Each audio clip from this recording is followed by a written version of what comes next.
Excuse the mess, but here's the next one in the series of Zipper Chronicles, so I don't forget.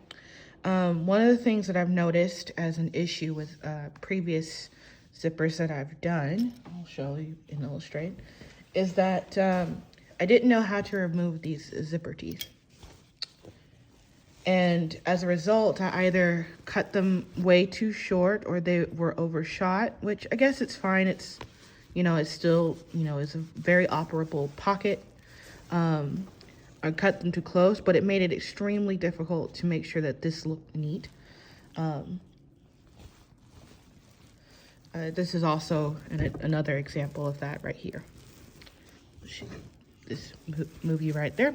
This is another example of like my zipper issues, kind of continuing. One of which is the teeth right here. We'll bring you up closer. Is focus.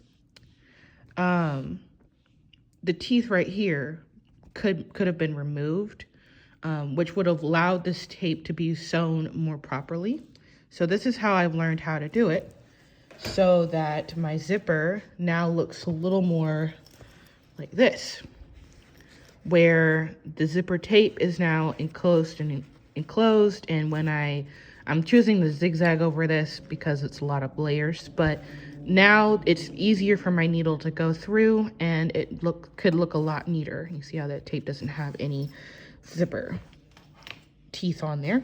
So how I decided to do it was I first ripped open that last leftover, and then if you zoom in closely, how these zipper teeth are attached is this like chain stitched on top. And I would take a seam ripper and seam rip right in there. See if I could get to it. Here we go. Right in there. And I'm going to time lapse this so that way you guys can see me go through it and show how I can seam rip through it, and then also go underneath it and seam rip the zipper teeth off. So see you back from the time lapse.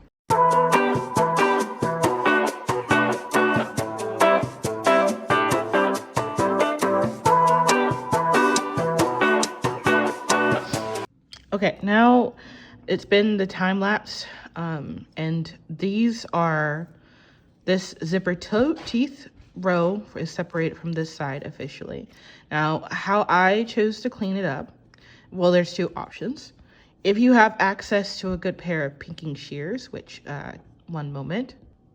Okay, here's a pair of pinking shears, and what we're talking about is this little zigzag. You can cut that off, something like, this.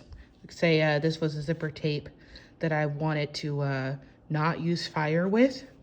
You could go in and snip this off. And this little zigzag cutoff, will make it look more like what you would see out of the store, and would also make sure that it doesn't fray later. Because that's the big issue why some people will choose to burn. But for me, because I know that this can be burned off with just a very gentle light flame, I tend to do that. But if you want to make it really neat, you would just kind of clip off here. That will make that neat, and you can probably go back and do it here. But I'm gonna go on ahead and clip these off and do the other side.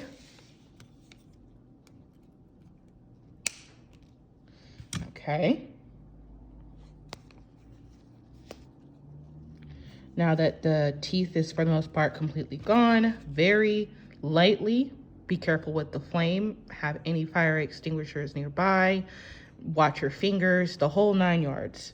I prefer having longer length flames so that way my fingers aren't as up close, but just a little light flame, kind of melt off some of the excess furry, and there we are. We're gonna do that to the other side, and I'll be back. And we're back. This is what my zipper tape looks like. Now it will be very easy for me to go on ahead and attach this in my seam allowance without having to deal with the teeth and of course this metal bar that I installed earlier. Well, I'll get back to you.